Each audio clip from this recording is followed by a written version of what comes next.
Iran और America का तनाव अब लगभग निर्णायक मोड़ पर पहुंच रहा है। पूरी दुनिया एक बड़े युद्ध के मुहाने पर खड़ी है और मैं बात ये इसलिए कह रहा हूं क्योंकि जिस तरह की रिपोर्ट्स आ रही हैं उससे तो यही समझ में आ रहा है कि ईरान पर खतरा लगातार बढ़ता जा रहा है। अ, अमेरिका के उपराष्ट्रपति जेडी वेंस ने कहा कि ईरान के विदेश मंत्री के साथ अमेरिका के सुरक्षा रक्षा विभाग से जुड़े हुए अधिकारियों की लगातार बैठकें हो रही हैं। 3 घंटे की बैठक हुई, कुछ बातों पर सहमति बनी लेकिन कुछ बातों पर ईरान अभी भी अड़ा हुआ है।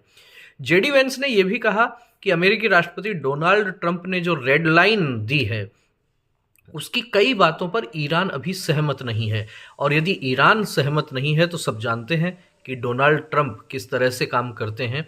केवल इतनी ही बात नहीं है, बात यह भी है कि पिछले कुछ दिनों में मिडिल ईस्ट में जिस तरीके से अमेरिका ने अपने सैकड़ों फाइटर जेट्स, जी हाँ, कुछ 10-20 नहीं, सैकड़ों फाइटर जेट्स भेज दिए हैं, युद्धपोत भेज दिए हैं और बहुत से एयरक्राफ्ट भेज दिए गए हैं, उससे लग रहा है कि मामला बहुत गंभीर है।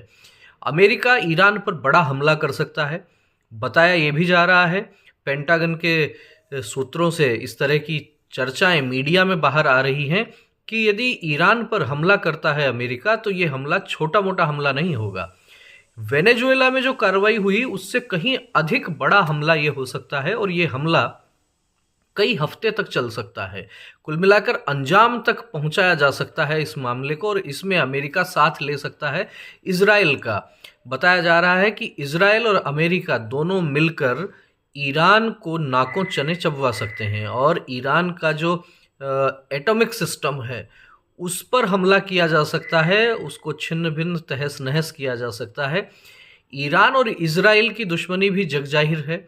जब ईरान फिलिस्तीन और इजराइल के बीच संघर्ष चल रहा था उस समय भी ईरान की तरफ से जो बयान आ रहे थे उनसे सब वाकिफ हैं। तो ऐसे में अमेरिका मिडिल ईस्ट में जो अपनी दखलंदाजी बढ़ा रहा है तो वहाँ इजराइल को अपने साथ ले सकता है।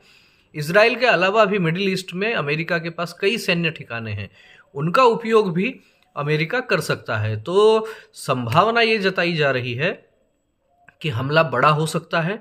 हालांकि अभी कूटनीतिक स्तर पर बातचीत जारी है, लेकिन जो खबरें आ रही हैं छन छन कर, जो खबरें आ रही हैं सूत्रों से, उससे अंदाजा ये लगाया जा रहा है कि जो बात डोनाल्ड ट्रंप चाह रहे हैं उन सभी बातों पर ईरान सहमत नहीं हो पा रहा है, और ईरान के सहमत नहीं होने पर आप समझ सकते हैं कि किस तरह की स्थितियां हो सकती हैं। डोनाल्ड ट्रंप का पिछले दिनों जो माइंडसेट सारी दुनिया ने देखा है, मामला गंभीर है।